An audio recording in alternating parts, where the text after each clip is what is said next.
Let us chant Guru Brahma, Guru Vishnu, and Asatoma Satkamaya with our mics on mute.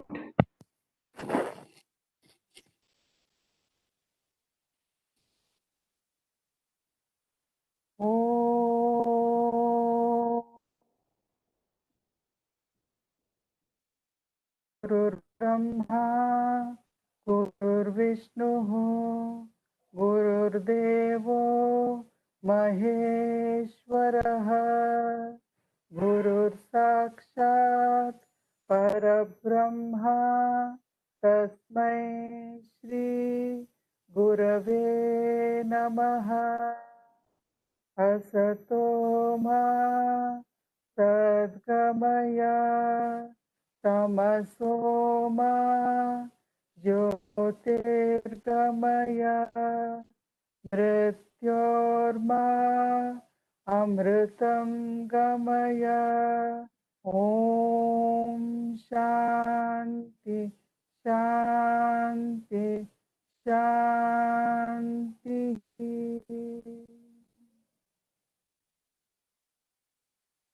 Let us offer our pranams at the lotus feet of Bhagavan Sri Ramana Maharshi and seek his blessings. May his grace light the lamp of awareness within us and establish us in the self.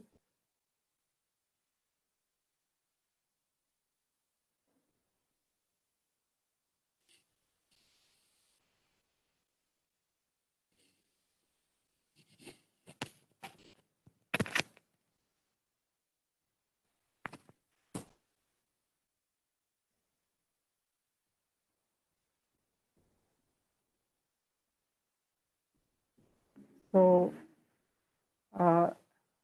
we will just chant the 2 shlokas we studied last time and then move on to what we are going to do today. What I plan for today is every shloka actually of Upadesa Saram is a gem. So every shloka has something that you can do manana on. And the book that Sri Narasimha Prabhu has given us, more than a compilation, I can say it is an edited book of his talks. So Janki Ramji was asking how we should use it, how we would use any other spiritual book, since every shloka is dealt with in one chapter. Maybe each day you can read one shloka, a commentary on that shloka, and then sit, allow it to percolate inside, and use that as a dhyana shloka. If you see, every scripture has a dhyana shloka.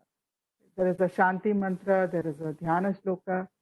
So what the dhyana shloka does is, this mind, which has got so conditioned, which is so identified with the body, mind and intellect and with the rest of the world, always outward bound.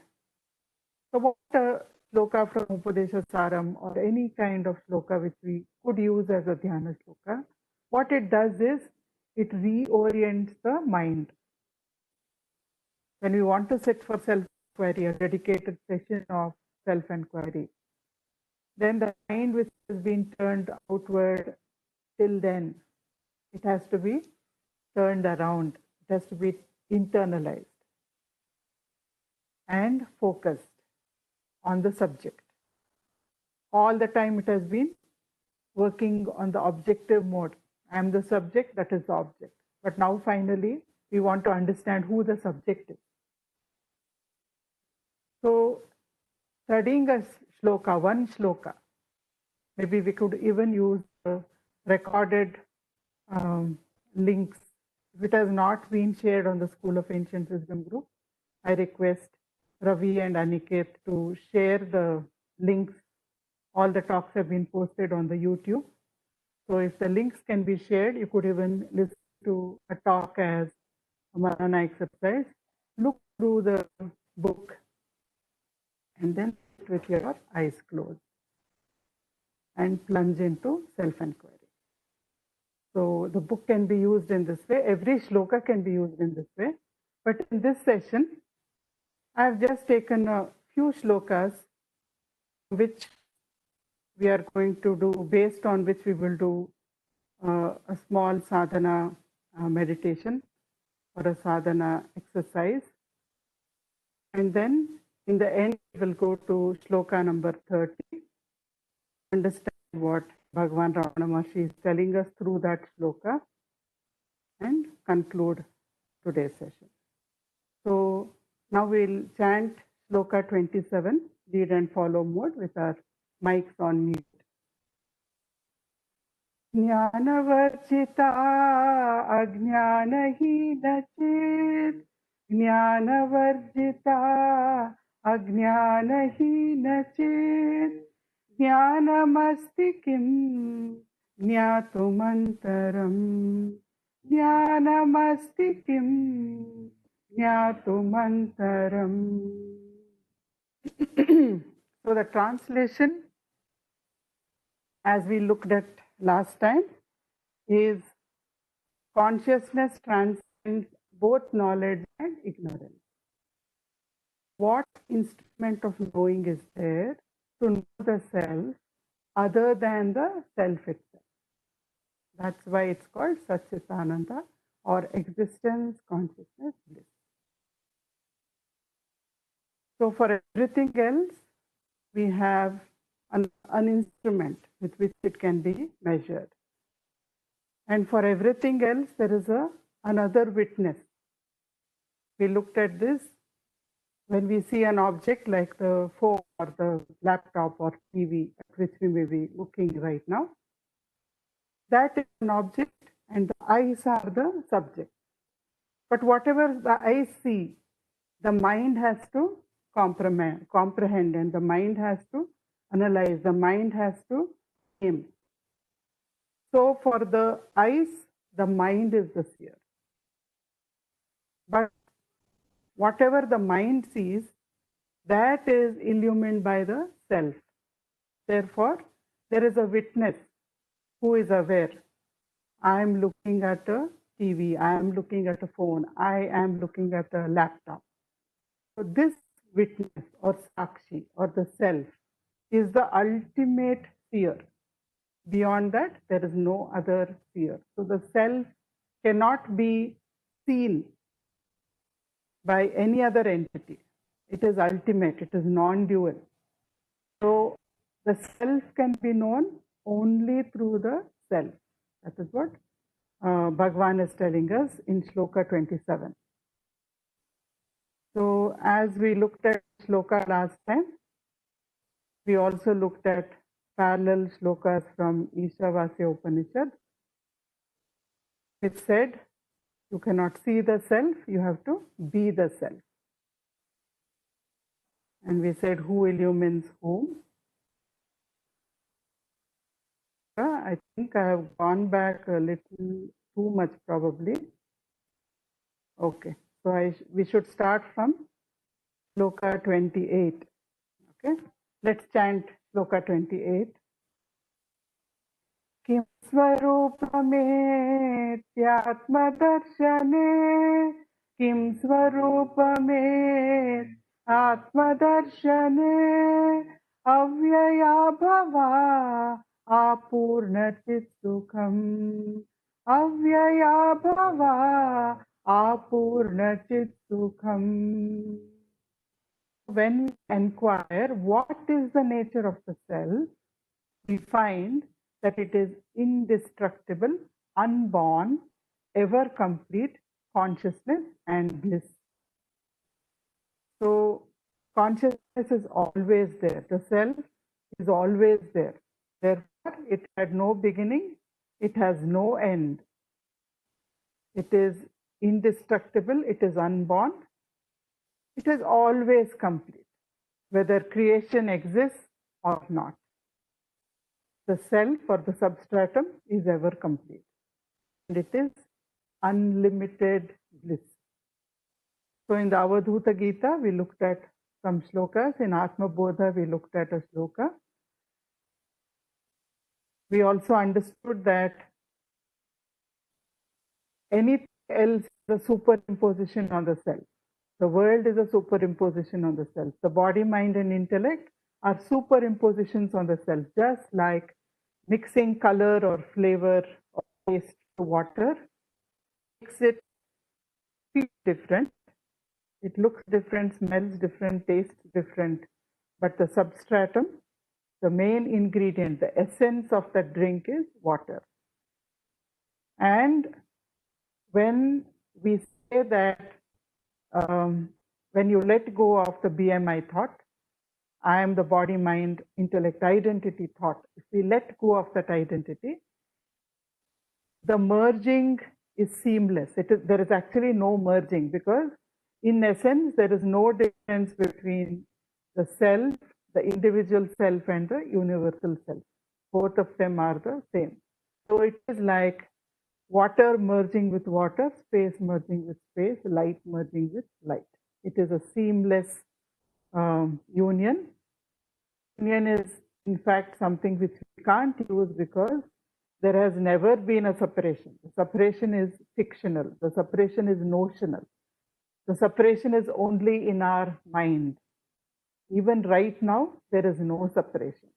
So this is what Atma Bodha is telling. This is what Bhagavan is also telling us.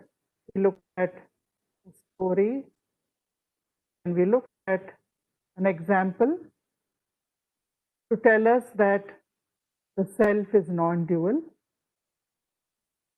Now we come to Shloka 29.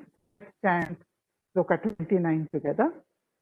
Bandhamuktyatetam param sukham. Bandhamuktyatetam param sukham. Vindati haji vastu daivikaha. Vindati haji vastu daivikaha. The individual who realizes the divine state, which is his or her true nature, gains supreme bliss. That is beyond bondage and freedom, here in this very world. So, the bliss of our true nature knows neither bondage nor freedom, because it is ever free. It is never conditioned. It is never tainted. It is only in our imagination, only because of the creative faculty of the mind that we have created this identity called BMI. We have identified with it. But in actuality, there is no freedom, there is no bondage. And this supreme bliss is not realized after death. It is not realized on the verge of death. It is realized here and now, right away. The minute we let go of individual identity, we are already supreme bliss. We looked at parallel shlokas from Avadhuta Gita. We looked at the story of Ahalya and Rishi Gautama, Indra and Rama. We also understood that for a bird in the cage, the concept of bondage and freedom, imprisonment and liberation exists. For a bird that is born free, lives free and dies free, it has no concept of either bondage or freedom. So self is like that. We also looked at Alagammal, Bhagavan's mother's experiences. So I would like to begin today's discussion. Why should we practice self-enquiry? We have studied 29 Slokas of Upadesa Saram. With Bhagavan's grace, we are going to study the 30th Shloka today by the end of the session. we have understood many different things about the self, about our own true nature. The self is not something abstract.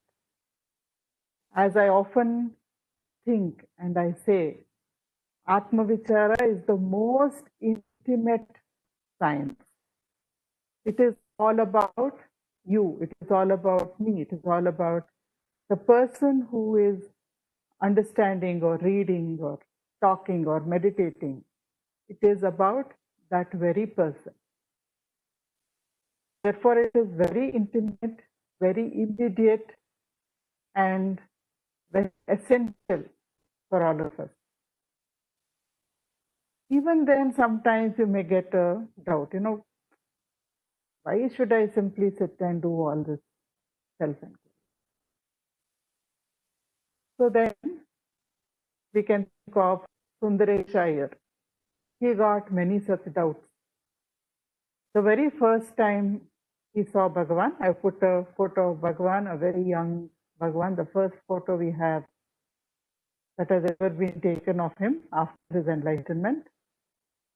Below that, we have Sundaresh Iyer. He was a teacher in Tiruvannamalai. But the first time that he saw Bhagavan, Bhagavan looked somewhat like that. He was living in Virupaksha cave up on the hill.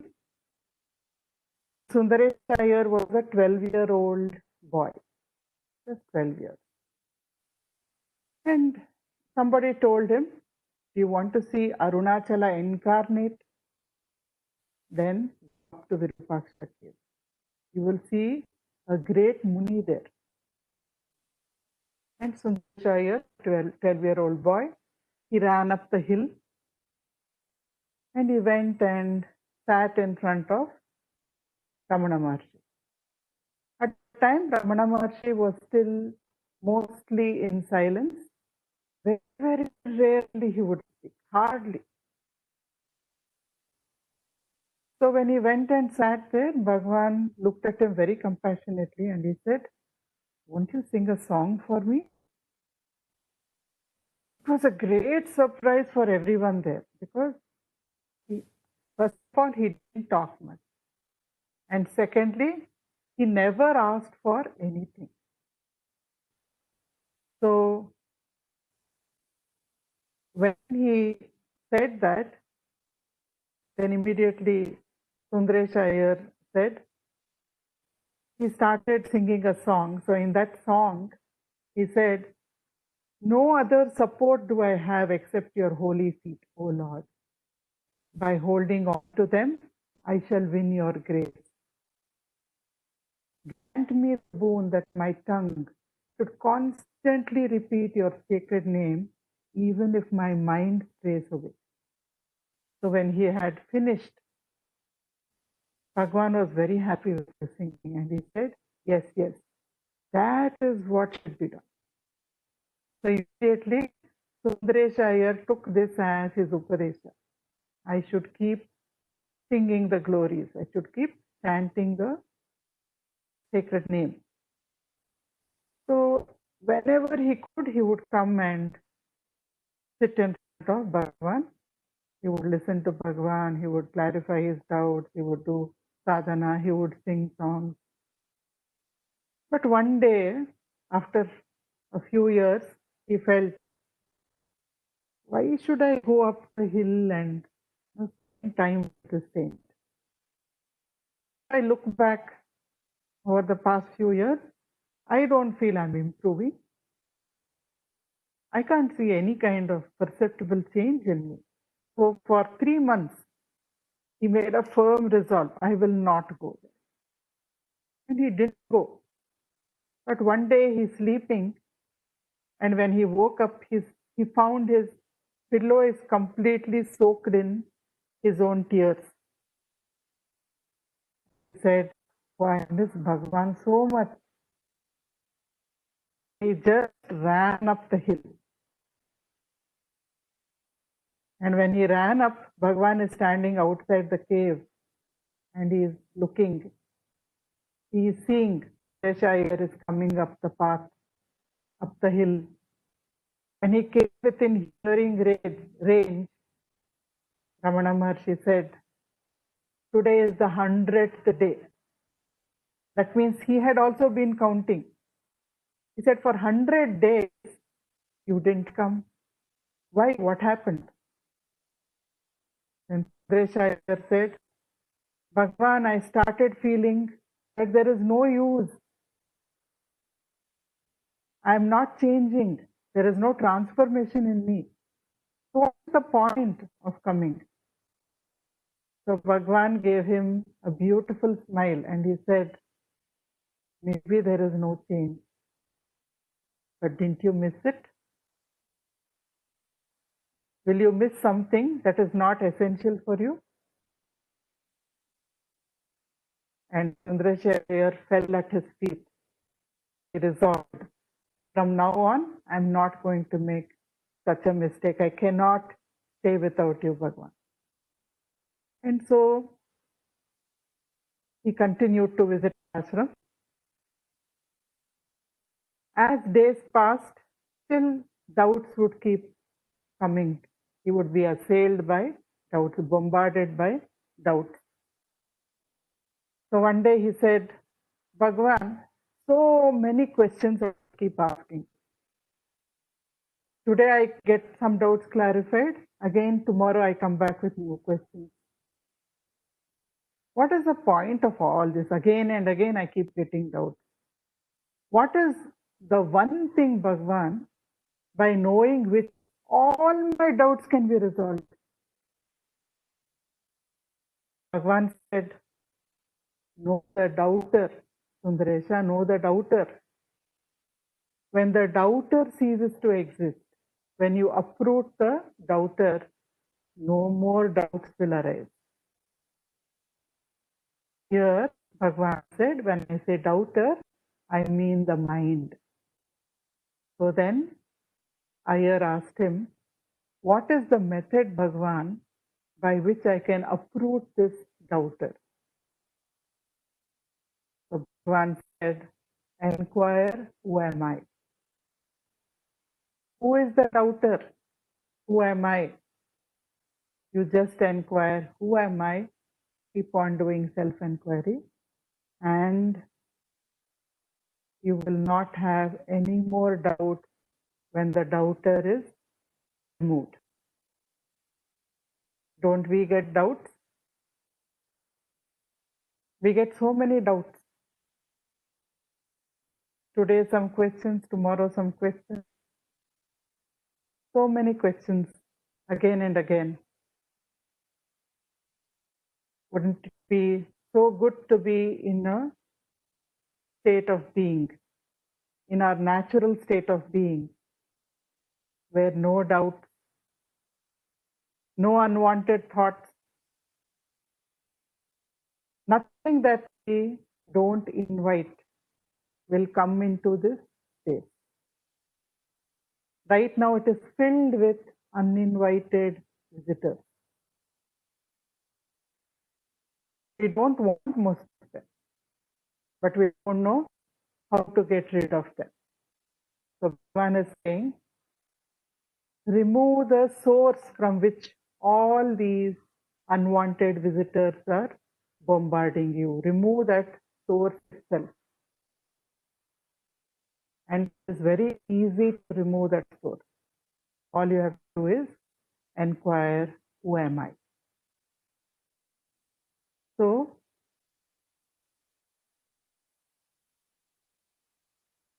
I thought we will begin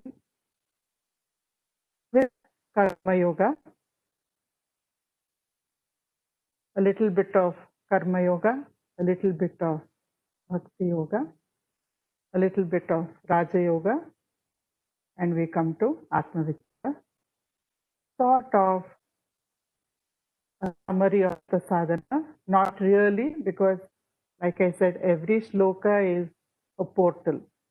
But what we can do within the time that we have with us, let us look at Upadesa Saram, Shloka 4. Everything will finally move to who am I. So we begin with Shloka 4. Let's chant it with our mics on mute.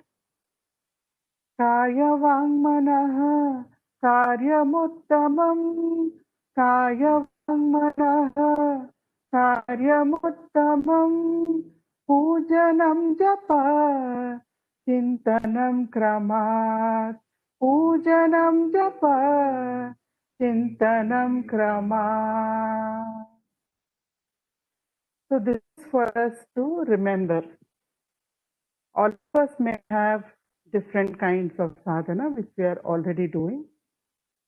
It may include puja, it may include japa, it may include chanting stotras like Ashtotra, Sahasranamas.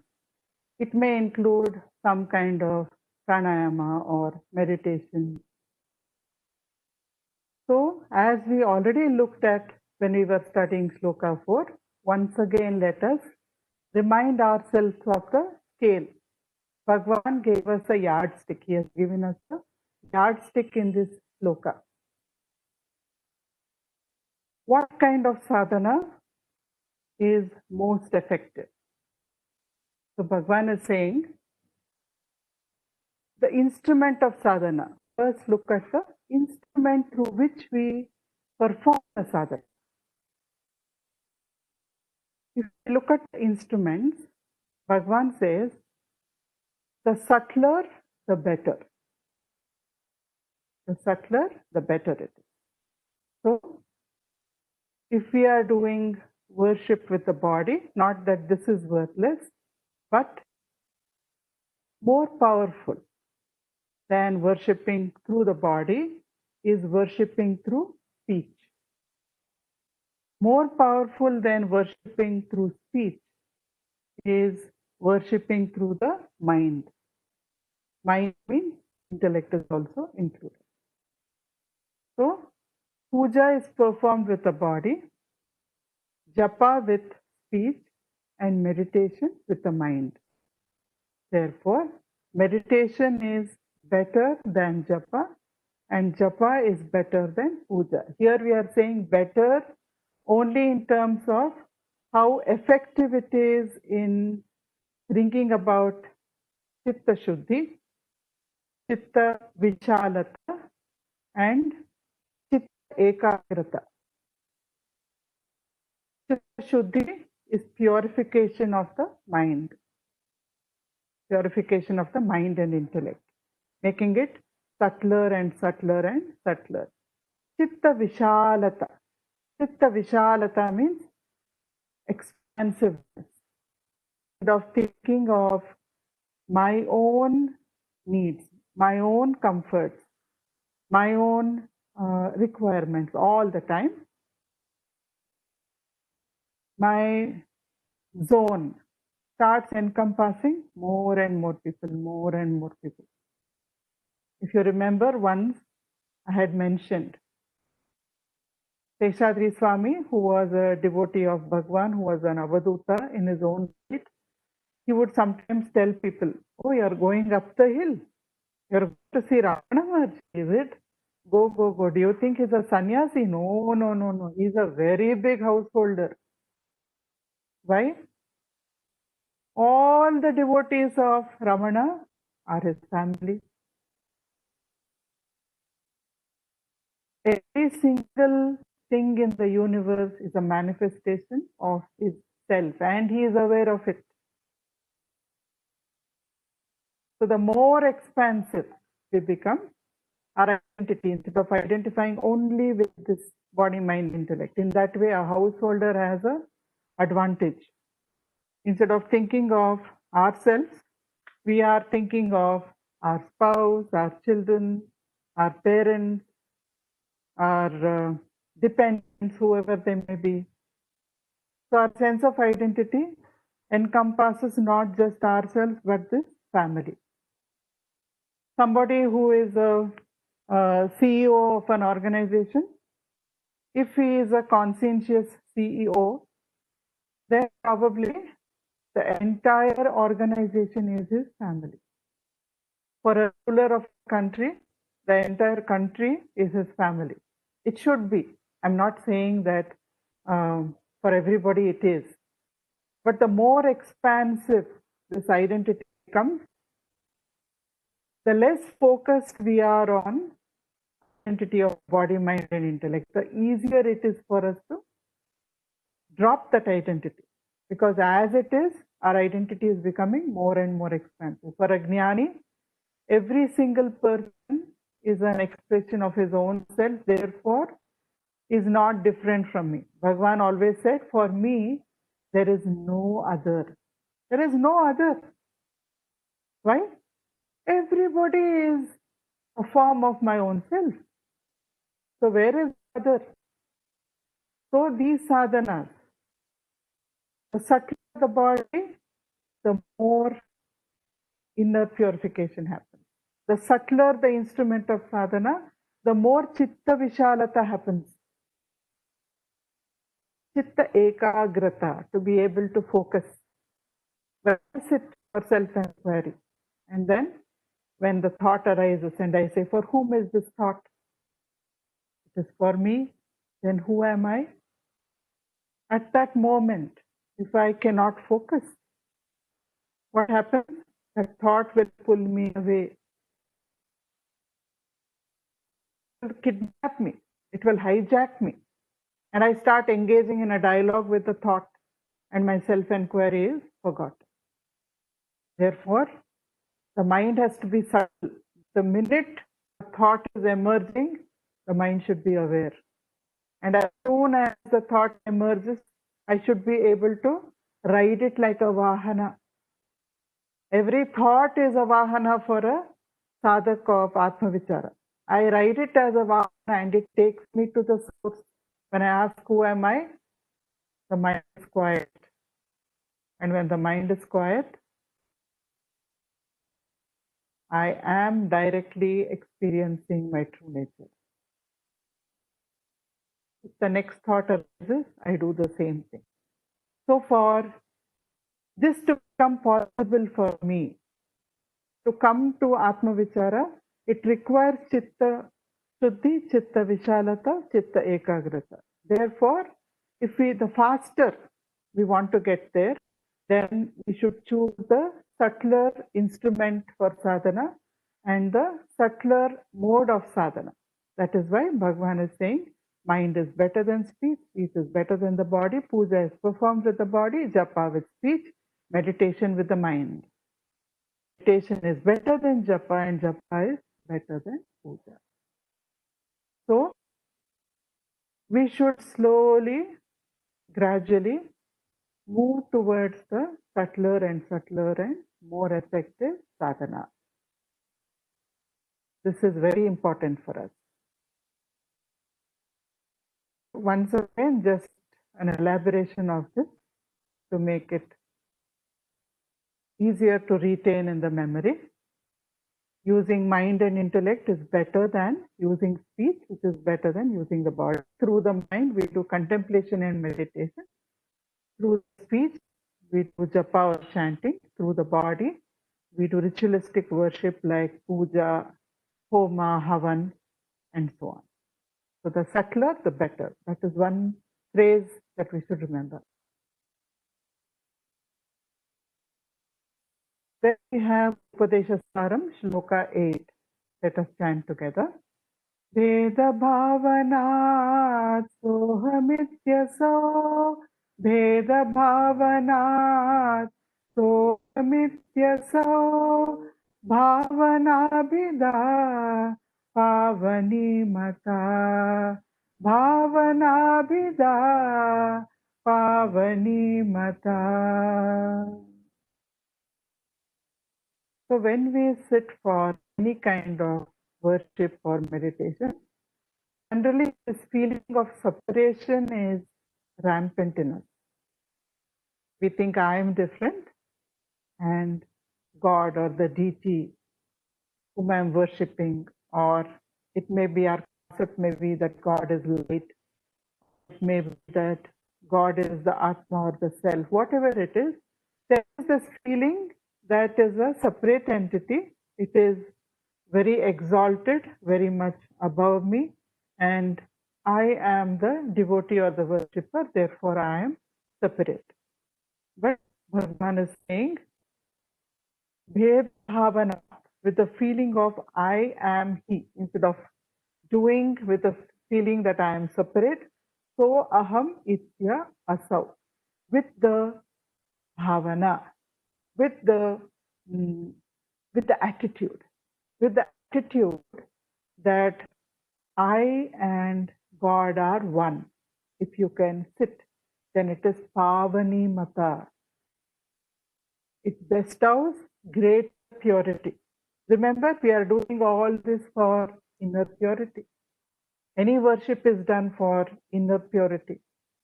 So when we sit for worship, if I can sit with the feeling, I and He are one, or I and she are one, then that means devotee and God are one, without any separation. Then it gives you much greater purity. Your progress is much faster. So it is important to remember this, because we are so much conditioned. When we say I and God are one, we are not referring to the personality. We are referring to the self. We are referring to the essence, our own essence, our true nature. So it is good that if we are doing any kind of worship, let us keep this in mind, because Bhagavan says it is extremely important. Same worship, whatever you are doing, offering flowers, chanting mantras, etc., everything is the same. Only thing is, inside, when you are chanting the praises of God, it is actually you're chanting the attributes of your own true nature also. So we need to be aware of that, not to just chant either mechanically, or even to chant with that feeling that God and I are different, we are separate. So we should try to inculcate in our worship. Then we come to Upadesa Saram, Shloka 10.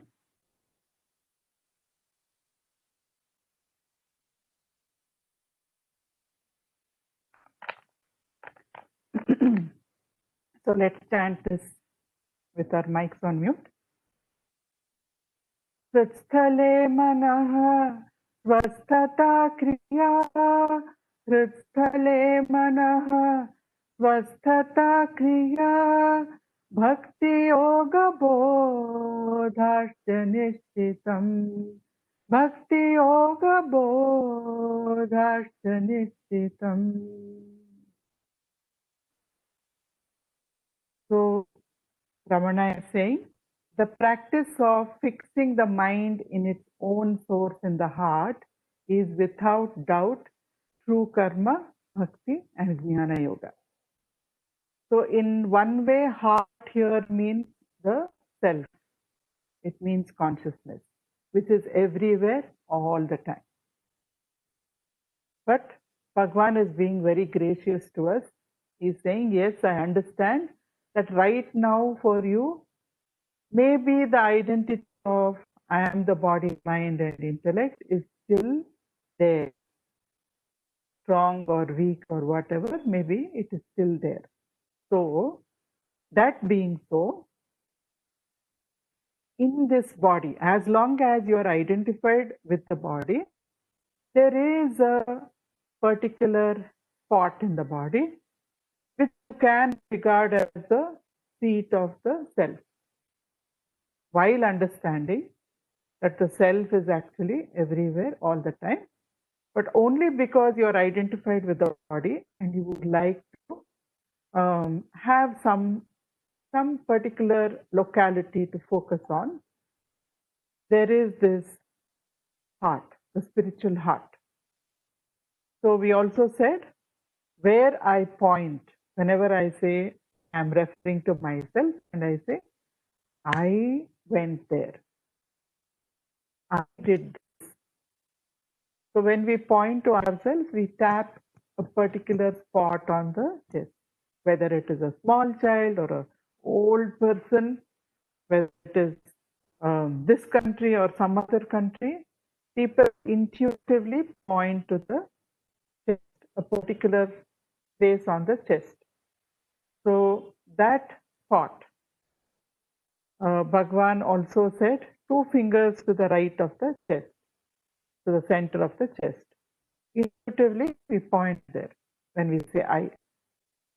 If we just take our attention there to that spot, which is the spiritual heart, which is the abode of the self, then we find that the mind becomes effortlessly thoughtless.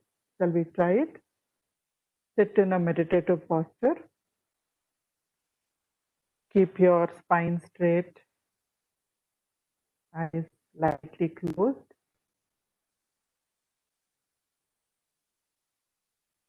Become aware of your own breathing.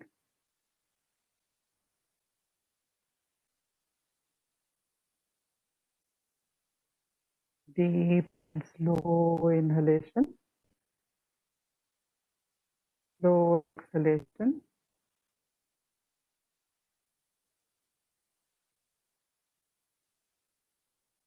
Just effortlessly focus on your breath. No stress, no strain, gentle awareness.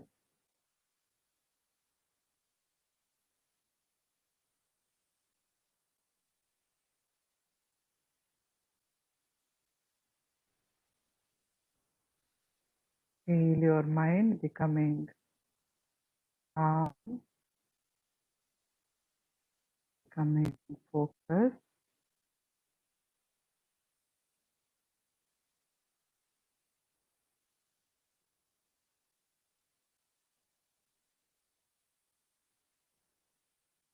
Take your attention gently to your spiritual heart. If you want, you can keep your hand there, or if you don't need that, you can just keep your attention there.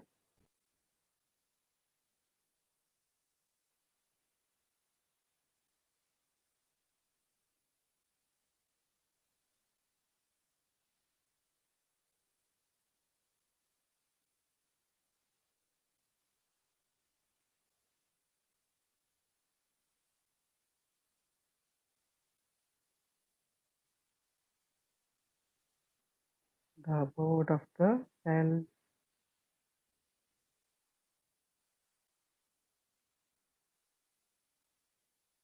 the source of the mind,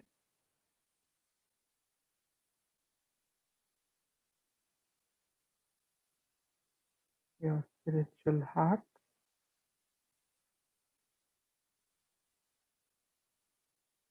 You find the mind wandering. As soon as you become aware that it has wandered away, just gently bring it back to the spiritual heart.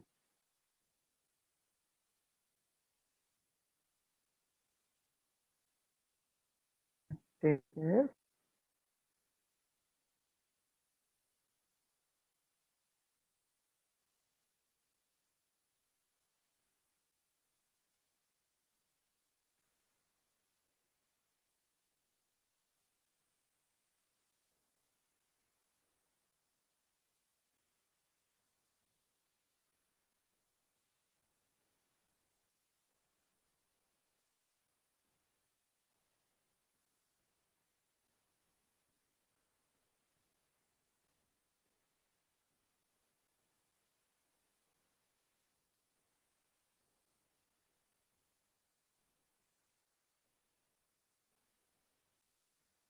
Feel the peace.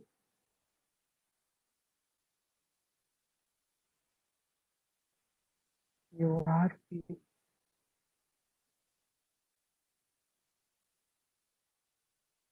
You are bliss.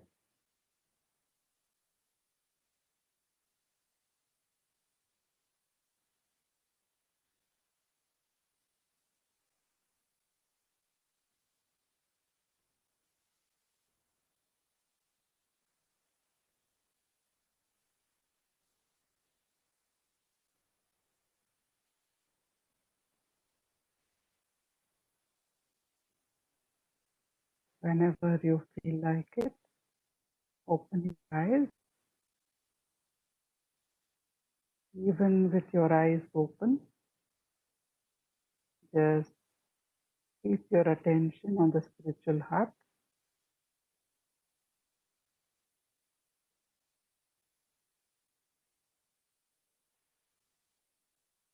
It's a simple practice. You can do it anytime, anywhere, for any length of time. A minute, 2 minutes, half an hour. It's an easy way to just enter state of silence.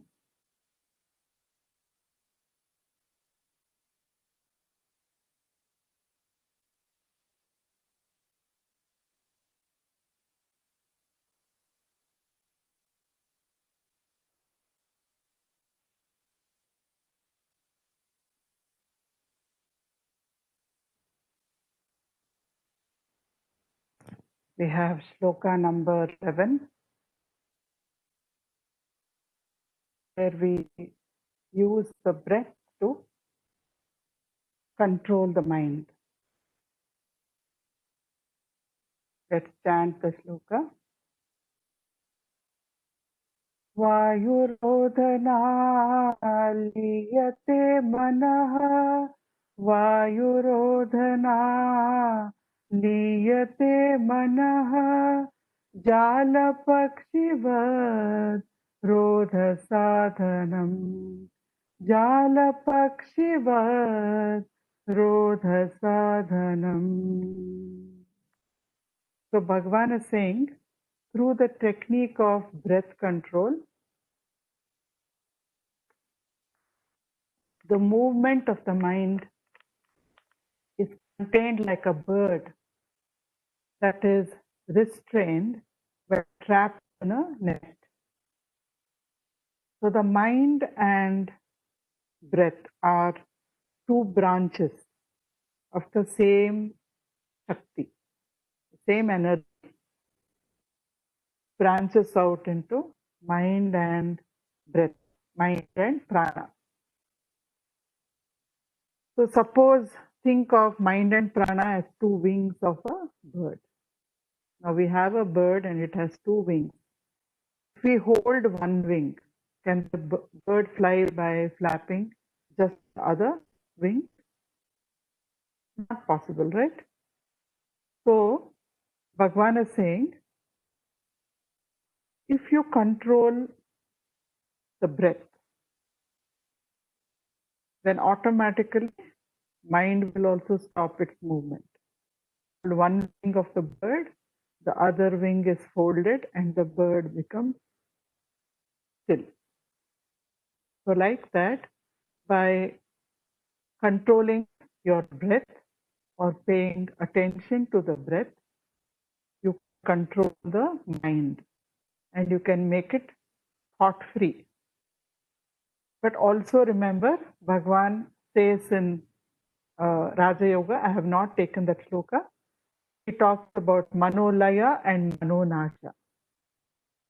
So controlling the mind through the breath is manolaya, temporary suspension of the mind. Now what we did by taking the mind to the spiritual heart was also manolaya. Manonasha means forever the identity of I am BMI is dropped. The mind is as sharp as ever. Nothing happens to the mind in Manonasha. The only difference is the identity that I am the BMI, that goes away. That's all. That is called Ahankara. So that Ahankara part becomes purely transactional. It has no psychological dimension. It cannot come back and cause you suffering. That BMI is causing all our suffering, isn't it? It is saying, this is me, so anything that happens to the body or the mind or the intellect is happening to me. Anything that happens to any of my possessions is going to affect me. Anything that happens to any of my relationships is directly going to affect me.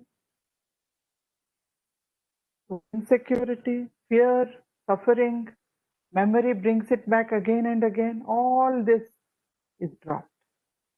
By dropping the concept, I am the body, mind, and intellect, the belief, the thought that I am BMI, the minute we drop it, that is Manonasha.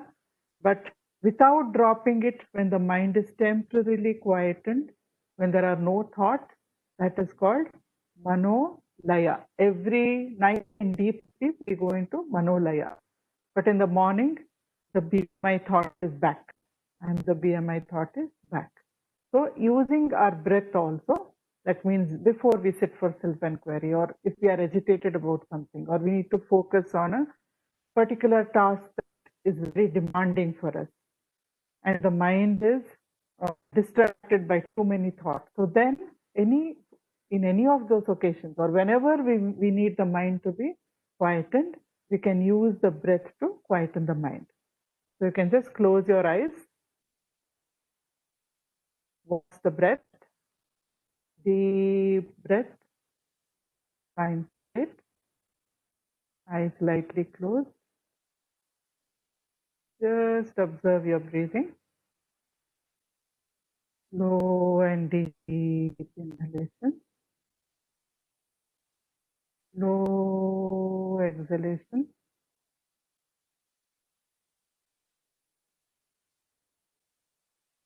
Each time you breathe in, there is a small pause. Notice that pause that happens on its own. Every time you breathe out, again there is a small pause. Observe that pause.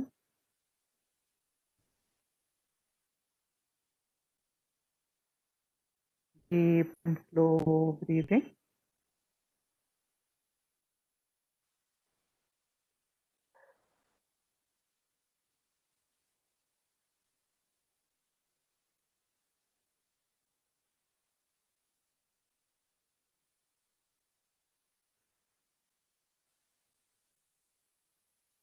If you like, with every exhalation, you can say Na Ham Deham, or I am not the body. With every exhalation, you're letting go of the BMI identity. When you breathe out, if you like, mentally, you can say Naham Deham, or I am not the body.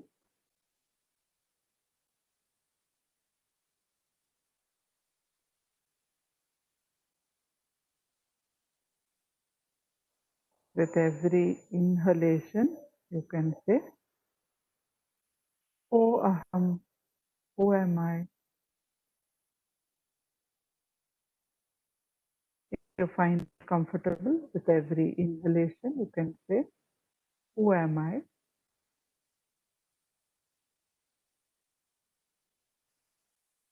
And every time there is a pause in your breathing,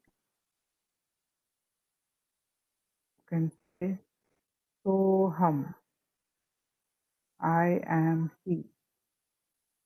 Every time there is a natural pause or kevala kumbhaka after each inhalation, after each exhalation, when there is a pause in the breathing, you can affirm Soham, I am he.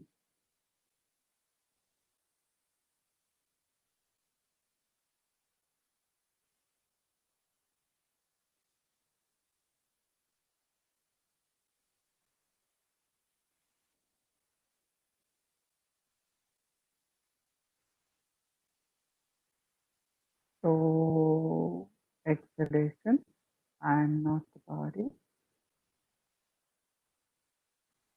In the pause, Soham,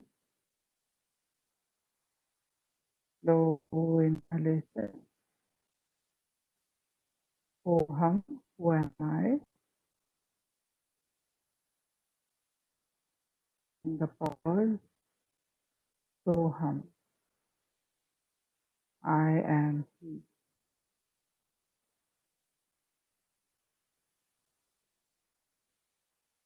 you find the affirmation heavy to do, just watch your breathing. That is equally good. As you watch your breath, as your breath is slow and deep, notice your mind becoming quieter and quieter.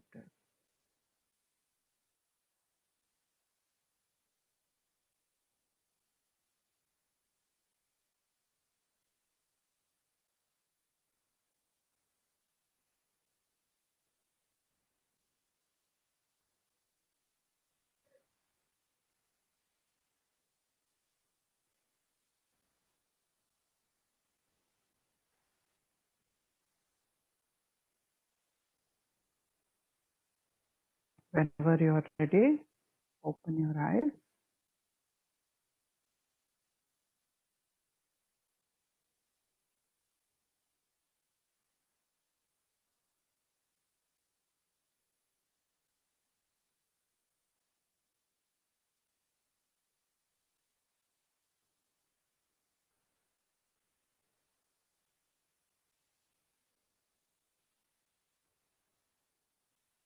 This Antah Pranayama was also given as a sadhana to some sadhaks.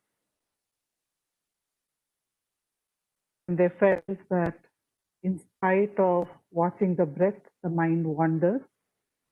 So when that happens, Bhagavan said this can be done, but watching the breath is equally effective. So you don't need to actually do the affirmation. But if you feel they're working for you, then by all means, you can do the affirmations also.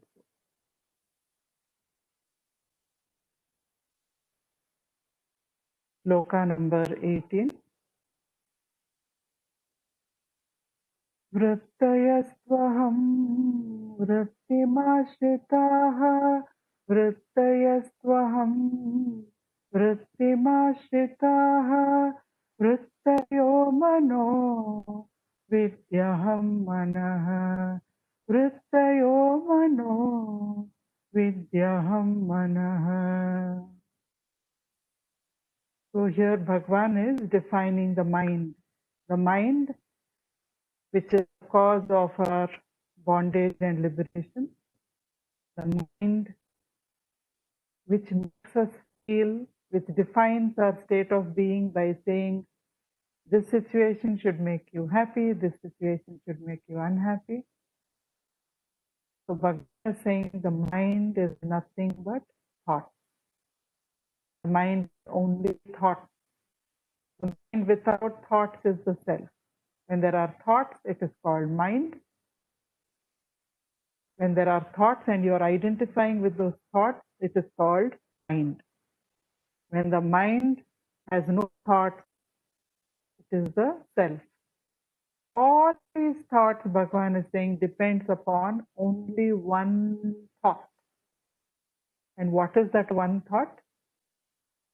The I thought. All these thoughts depend upon the I thought. The I thought is, I am the body, mind, and intellect. I am the BMI. That one single thought, that identity with the 5 sheets of consciousness, that is the I thought. So if that I thought is not there, there will be no other thoughts. How do we know this?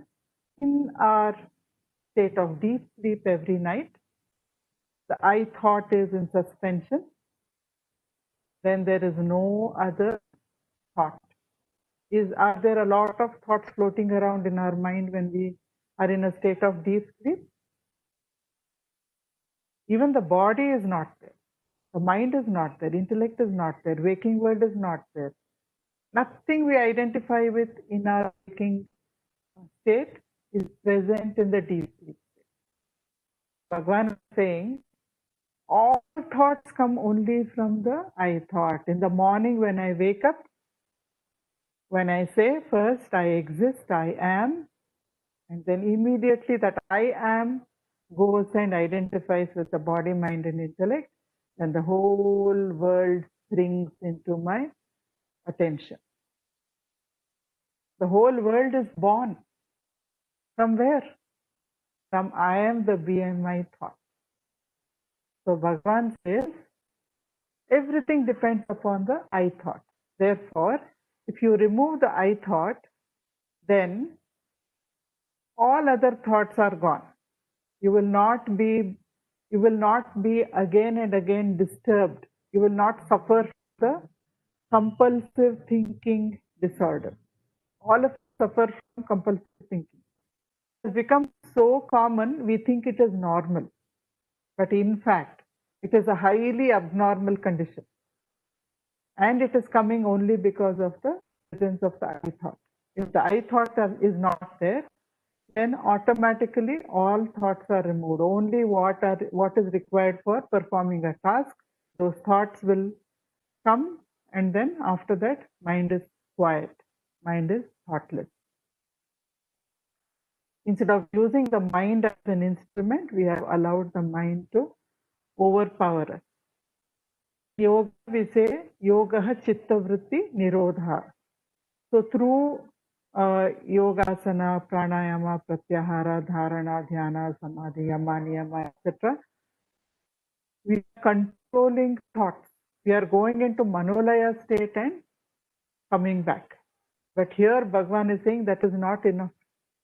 Remove the source from which thoughts come. That it should not be that you are suppressing thoughts. It should not be that you are temporarily suspending thoughts. Yes, that has a use.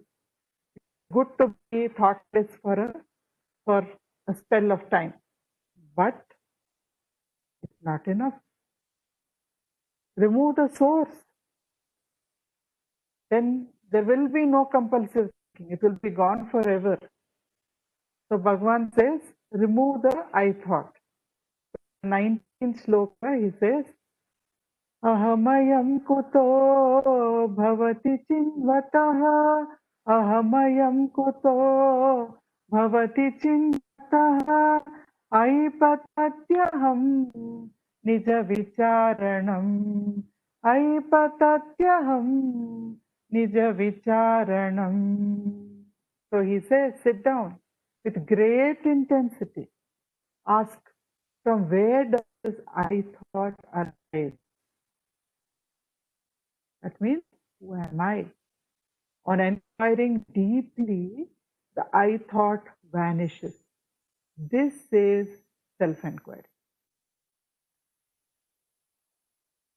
So let us do that now for a few minutes. Make yourself comfortable. Keep your spine straight. Eyes lightly closed.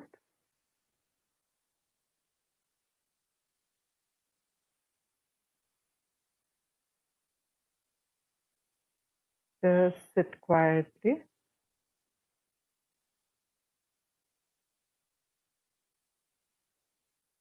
If the mind is quiet, just enjoy the quietude.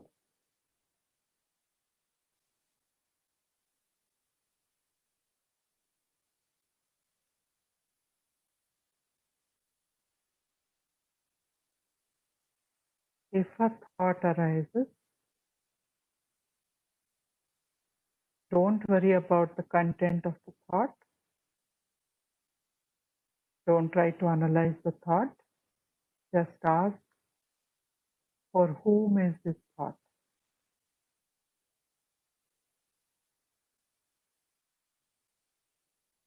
Is it for me? Who am I?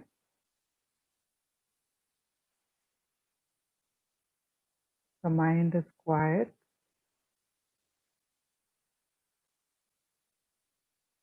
They are not inquiring at a verbal level. Therefore, you should not try to give verbal answers like, I am the self, I am Atma, I am Satchitananda, etc. You say, who am I with intensity? The mind is quiet.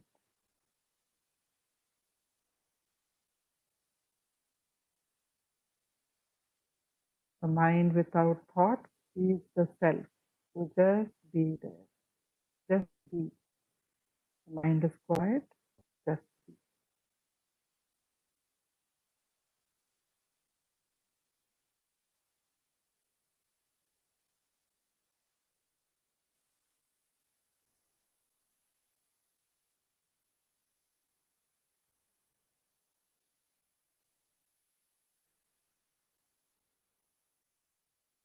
If another thought arises, you can do the same thing again.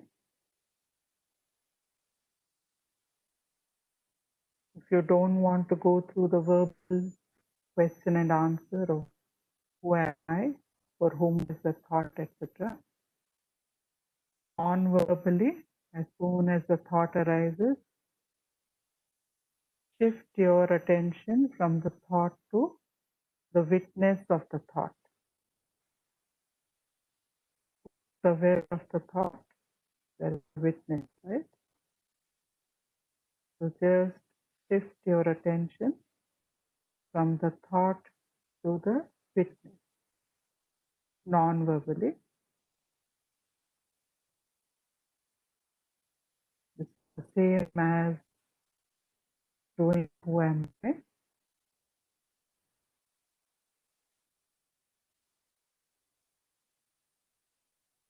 say as the witness.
Become aware of your body and open your eyes whenever you like.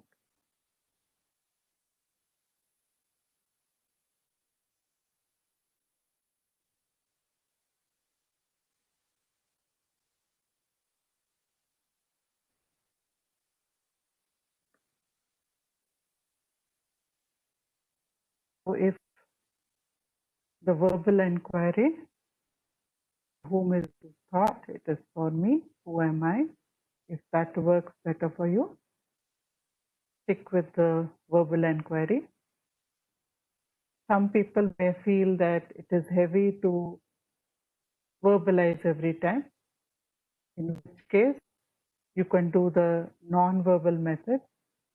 When a thought arises, shift your attention to the witness of the thought, who is aware of the thought. So there's a witness who is aware of everything that happens, every thought, every emotion, anything happening outside or inside. This witness is always aware. We are aware only because of the witness. This witness is the I, present in waking state, dream state, deep sleep state. It is this witness which is the Turiya, the one beyond all three states. So if you find that easier to do, then just non-verbally shift your attention from the thought that is arising to the witness of the thought, who is aware of the thought. Just think who is aware of the thought and be the witness. Finally, it is about being the witness. The self is the witness.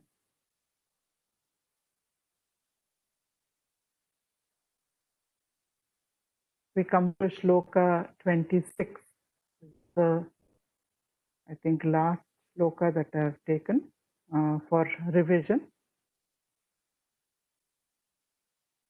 Yeah, this is the last Shloka that I have taken for revision. Let's chant it. Atma samsthitihi svatmadarshanam. Atma samsthitihi svatmadarshanam. Atma nirdvayat atmanishtata. Atma nirdvayat atmanishtata. So as the self is non-dual, being established in the self is self-realization. This is abundance in the self. It's very important for us to understand you cannot be the self, you cannot experience the self, you can only be the self. So spiritual experiences are very nice, they can be elevating, they can be blissful, they can make you feel very good, but they are only byproducts. They are not the ultimate aim, or that they are not what we want, because they come and go.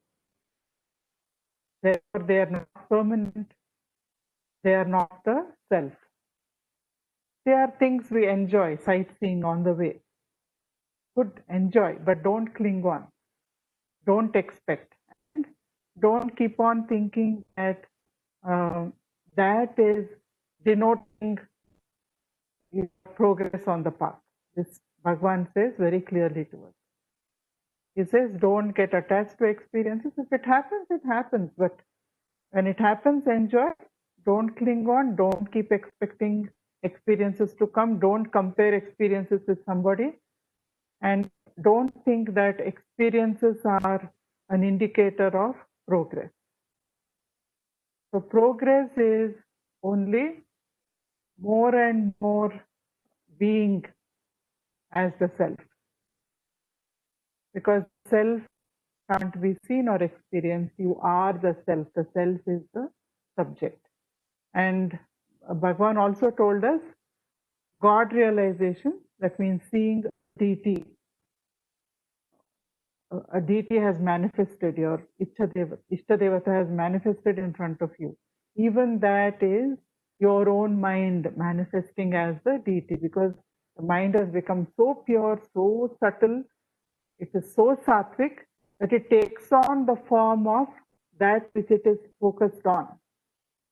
When we keep focusing the mind on something, the mind becomes that, the mind takes on that form. And it appears to us that the deity is there in front of us. So even that is not the end of the path. Bhagavan says, realizing God as the self, that is the end of the path. Realizing God as your own self, as not different from you. Your true nature, your own essence, and the essence of the deity that you worship are one and the same. The essence of Ishvara and the essence of Jiva are one and the same. It is only the conditioning that is different. So it is very important that self-abidance is self-realization. It is very important for all of us to understand through Upadesa Saram that you cannot see the self, you are the self. So we come to Shloka 30, the last Shloka of Upadesa Saram. Let's chant it together. Ahamapetakam nijavibhanakam. Ahamapetakam nijavibhanakam. Mahadidam tapo ramanavagiyam. Mahadidam tapo ramanavagiyam. Idam ramanavagiyam. Idam ramanavagiyam. Aham apetakam. Nija Vibhanakam. That which is devoid of the ego, Aham Apetakam. Nija Vibhanakam, that which is self-effulgent. Is realized. Mahat idam tapo. It is realized through the tapas or austerity of understanding these words of Ramana. Ramana Vagyam. Bhagavan says, what is tapas? He is saying the true meaning of tapas is burning the I am BMI with Jnana Agni, actually. With the fire of knowledge. What knowledge? I am the self.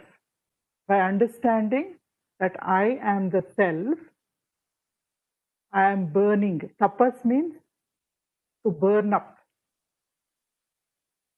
Tapo, very hot, searingly hot. With this jnana, which is searingly hot, I am burning up this. I am the BMI thought. It is gone forever. So, by understanding these words of Ramana, that means entire 30 shlokas that we have been studying till now, to do manana upon them, to do nididhyasa, to safeguard that wisdom, nidhi. What is that nidhi? The awareness of my true nature. The more I safeguard it, the more I let go of I am the BMI. So with this Jnana Agni, through this tapas of self-enquiry, it is self-effulgent. The self is ever effulgent. That itself has the Agni. And with that Agni, you can destroy the ego. You can let go of the ego. Even destruction is not the right word because it never existed. It was just a thought. So you let go of it. This is the tapas. We think tapas is going into the forest or going to the Himalayan cave, sitting on ice, or not eating, or eating just leaves, or keeping your arm up, or standing on one leg. All this we think is tapas. But Bhagavan is saying, tapas is actually just letting go of the false identity. That is all that is tapas. Now, what does Bhagavad Gita say about tapas? It says, Anu udvegakaram vakyam satyam striyahitam cha yat sva adhyaya abhyasanam cha eva vangmayam tapa uchyate. Actually, Bhagavad Gita in the 17th chapter, it talks about 3 forms of tapas. The 14th sloka is on physical tapas, which I have not taken here because it doesn't apply to us. But I have taken vak tapas. That means doing tapas with speech. So here Lord Krishna is saying, words that do not provoke, words that don't make another person angry or don't offend them, that does not provoke them. But they are true. It should not be flattery. They should not provoke, but they have to be true. Should be pleasing, priya. They should be hitam, positive, healing. And they should emerge from the study and inculcation of scripture. This is said to be tapas of speech or austerity of speech. We have tapas of the mind, Bhagavad Gita says. It says, Manaha prasadaha saumyatvam maunam atma vinigraha bhava shuddhihi iti etat tapo manasam uchyate. Manaha prasadaha, mental satisfaction, contentment. Saumyatvam, mildness of temperament, sattva. Sattva guna. Silence, maunam. Atma Vinigraha, sublimation of the mind. That means the mind is not the master. The self is the master. Bhava Shuddhihi, emotional purity. These are called Manotapas, tapas of the mind. Manasam, tapo manasam uchyate. These are called tapas of the mind. Then in the 4th chapter, 10th shloka of the 4th chapter, Bhagavad Gita talks about, indirectly it is talking about self-enquiry. Vitaraga bhaya krodha manmaya mam upashritaha bahavo jnana tapasa puta madbhavam agataha. So Vita is freedom, to be free. Vita raga. Raga is attachment. Bhaya krodha, fear and anger. Absorbed in me. Manmaya, to be absorbed in me. Am upashritaha, to take refuge in me. Here me think of as the self. To be absorbed in the self. To take refuge in the self. Many have been purified through the austerity of knowledge. That means tapas jnana. What is jnana? Atma jnana. By going on doing self-enquiry, taking more and more refuge in the self, distancing yourself more and more from I am the BMI thought. That means you are distancing yourself also from attachment, fear and anger. Such sadhaks, he says, Bahavo, many, not just one or two. Many have been purified through the austerity of jnana, attained my essence. What is his essence? Remember, essence of God and essence of Jiva are one and the same. They are the self. So even Bhagavad Gita is saying, take refuge in the self, be absorbed by the thought of the self. It will distance you from the BMI thought, and through this tapas of jnana, attain your own true essence, which is also Krishna's true essence. I had already narrated the experience of Kavya Kanta Ganapati Muni, a great genius. Poetry resided in his throat. That is why he was called Kavya Kanta. Any moment he just make up in Sanskrit. He could create poetry on the spot, extempore. So,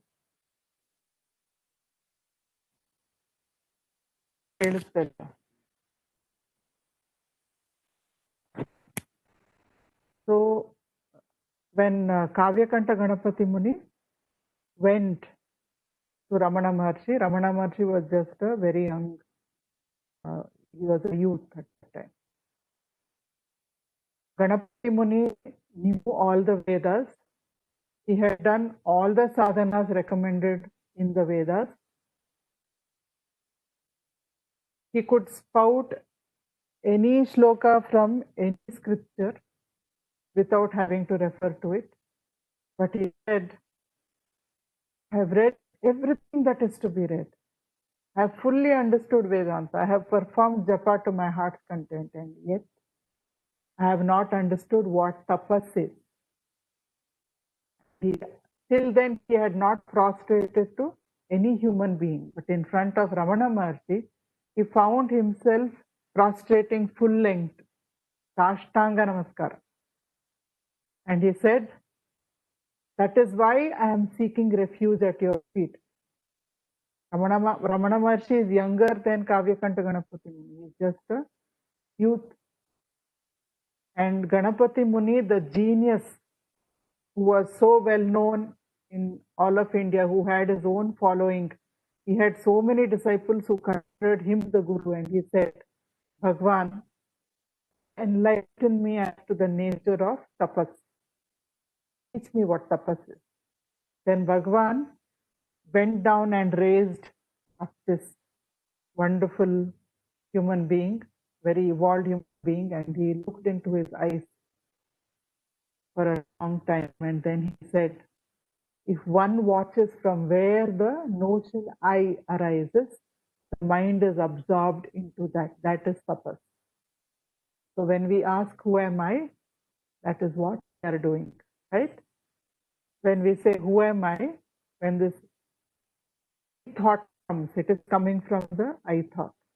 So when I ask for whom is this thought, it is for me, then I ask, who am I? And then I'm quiet. Mind is absorbed into the source from where the I thought has come. Bhagavan is saying that is tapas. And then he added something. He said, when you repeat a mantra, because the Muni had said, I have performed japa to my heart's content. Not 1 koti, 2 kotis, 3 kotis or whatever, but to my heart's content. And still I don't know what tapas is. So Ramana said, when you are repeating a mantra, if you watch the source from which the sound is produced, the mind is absorbed in that. That is tapas. So always go back to the source. Any sadhana is there only to take us back to our source. So another devotee, I remember reading in a book, Bhagavan has said, when the devotee said, I am doing japa of this mantra, is it the right sadhana for me? Then Bhagavan said, yes, continue your japa. But instead of focusing on the mantra, focus on the space between the repetitions, just like we focused on the space between the breaths. So he said, each repetition of the mantra, mental repetition of the mantra is a thought. And between one repetition and the next, there is a space, there is an interval. So focus on the interval. That interval is the self. And that is tapas. So everywhere Bhagavan is saying, when you go back to the source, when you are aware of the substratum, when I'm focusing on the space between thoughts, on the space between repetitions, when I'm saying, who am I? And there is quietude in the mind, then I'm going to the substratum, and the substratum is the self. So it is like there is a screen and there is a projector projecting film. And what are these films? These films are our own thoughts, our own imagination, our thoughts, our concepts, our ideas, our understanding, all that. So, but that screen is the self. The screen is the witness. And instead of getting absorbed in the content that is being projected on the screen, I am going to the screen itself. I'm going to the substratum, which is the self. So that is tapas.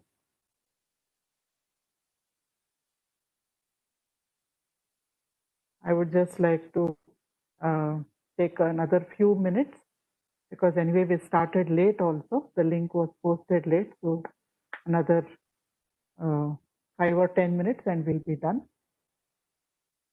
including the questions. Rangan complained. There was a Rangan was Bhagwan's classmate. You know, when Bhagwan was studying in school in Madurai.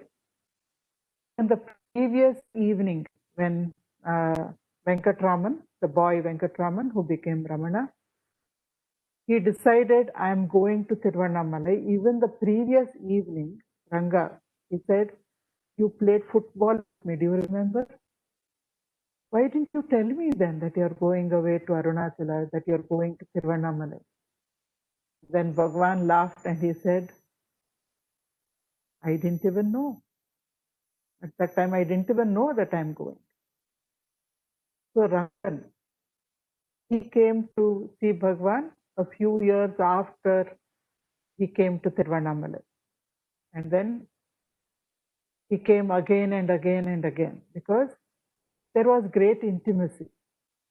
He understood. In the beginning, he thought Bhagavan is the old schoolmate with whom he played football, with whom he wrestled, with whom he went swimming every day.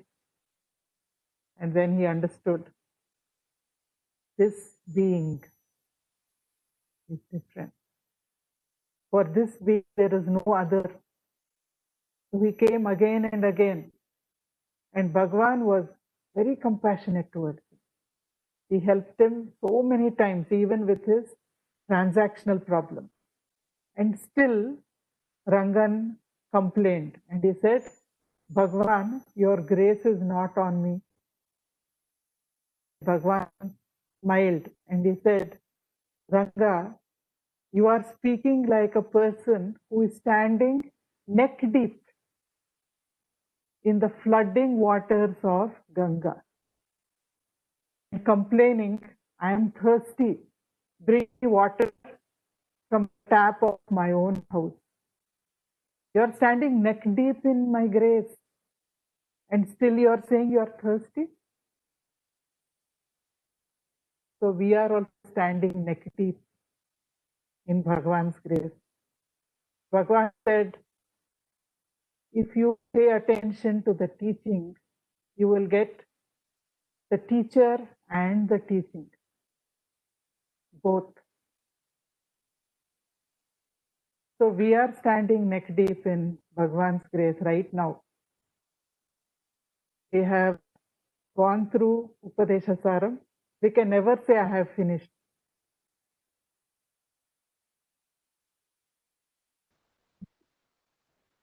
What Bhagavan is saying is that when we have entered the path of self-enquiry, we have explored the verses of Upadesa Saram, and we will be exploring again and again because each exploration will take us deeper. So as we walk on the path, already grace, neck deep to the path requires a lot of effort. It requires a lot of grace. But when we are walking on the path, the grace is ever with us. Because grace is the self and we are the self. So he keeps trying to tell Rangan that you're always neck deep in grace. So still one day Rangan says, in the night they are in the courtyard. You have seen there's a courtyard in the ashram. There is this dhyana hall, meditation hall, and then there is the dining hall and there is a well there. So they are in that courtyard and it's in the night. So Bhagavan is saying, Rangan is saying, Bhagavan, you still have not given me your grace. Still I am not getting anywhere.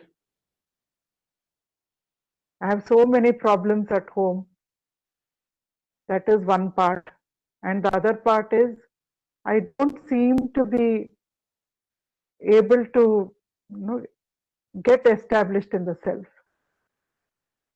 So Bhagavan says, Ranga, look up into the sky. So Ranga looks up. And Bhagavan says, can you see that distant star there? Those days they could see the star really well because no electric, hardly any electricity, and there is no haze given off by lot of lights burning together. The sky is very dark and very clear and you can see all the stars and planets. And then Ranga says, yes, Bhagavan, I can see. And then Bhagavan says, that star is actually bigger than the sun who gives us sunlight every day. So compared to that star, the sun is like a dot.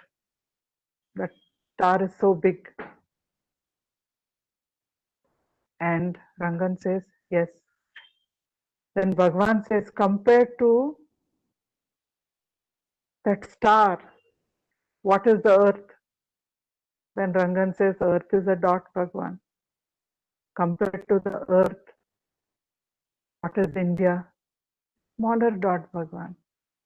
Compared to that star, what is Tiruvannamalai?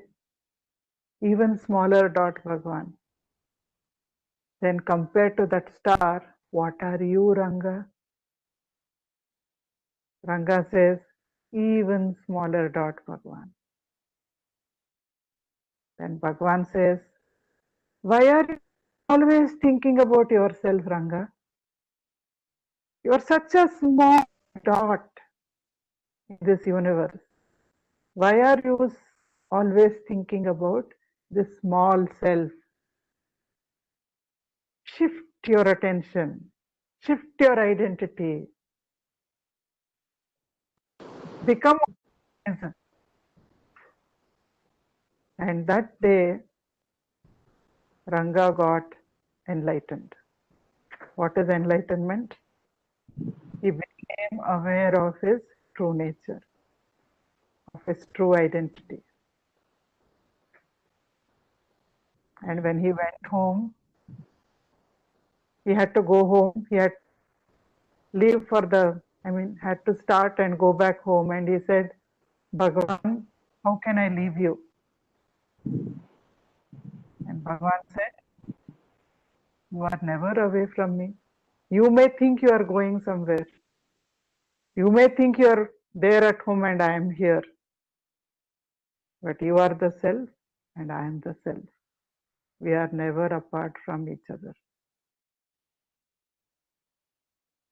As we come to the end of Upadesa Saram, Bhagavan is saying, don't think that you are even different from him, different from Ramana Maharshi. He is the self and we are the self. So all that is true is the one non-dual self. When anybody asked Bhagavan and they said, isn't it selfish? You're sitting here in Tiruvannamalai. You are talking about self-knowledge, but our country is struggling for freedom. There are so many poor people who have nothing to eat. Instead of going there and doing service, you are just sitting here in one remote town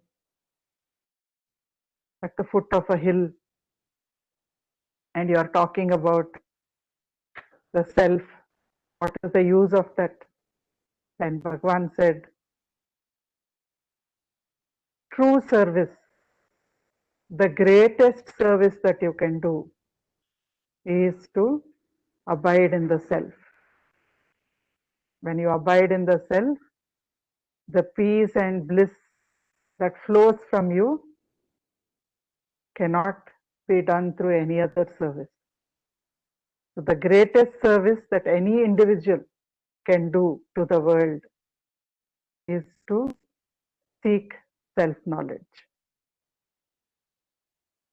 So with this assurance, with the blessings of Bhagavan, who is ever with us, who is our own self, let us continue with the path of self-enquiry under his guidance, under his grace, and let his grace keep up the awareness, the flame of awareness that has been lit within us. Let it blaze. Let the tapas of self-enquiry establish us permanently in our true nature. I offer my pranams. Let us all offer our pranams at the lotus feet of Bhagavan. Let us offer our gratitude to him, because for any Jnana Yajna, this is the 16th week, uninterrupted. We have completed our exploration of Upadesa Saram. our first exploration together of Upadesa Saram. And for any Jnana Yajna to proceed uninterruptedly and reach culmination requires huge amount of grace. So we are neck deep in the grace of Bhagavan Sri Ramana Maharshi. We are neck deep in the grace of the self. Let us drink the nectar in which we are neck deep, and it establishes in the self. I thank each and every one of you for being a part of this journey. I seek your blessings, your good wishes. May this awareness live on in all of us. Thank you. If there are any questions, we can look at them. I'm not sure how to see the chat.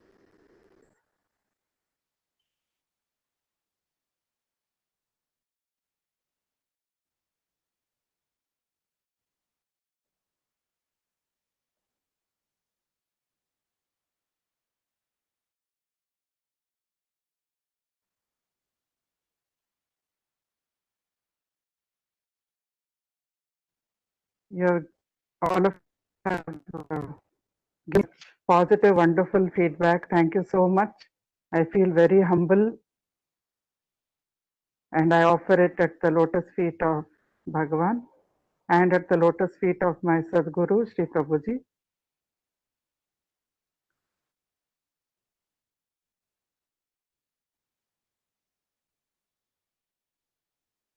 With Bhagavan,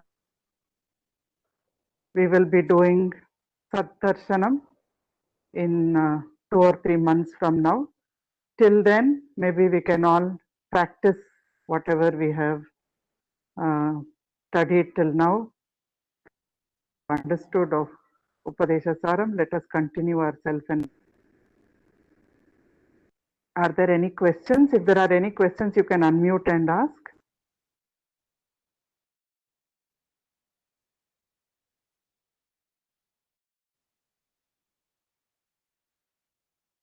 Want to thank you, Aniji. It was truly joyful and very, very comprehensible. I mean, you didn't complicate anything, so very simple and straightforward. Thank you very much for leading us. There is a question that says, what are a few practices to improve the duration of attention or concentration or fixing the mind on heart?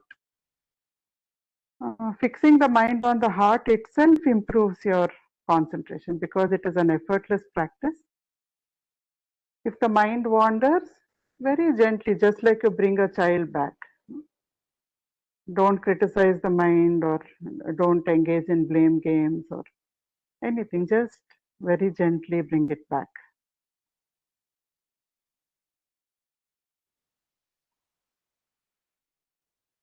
So thanking each one of you, thanking the School of Ancient Wisdom.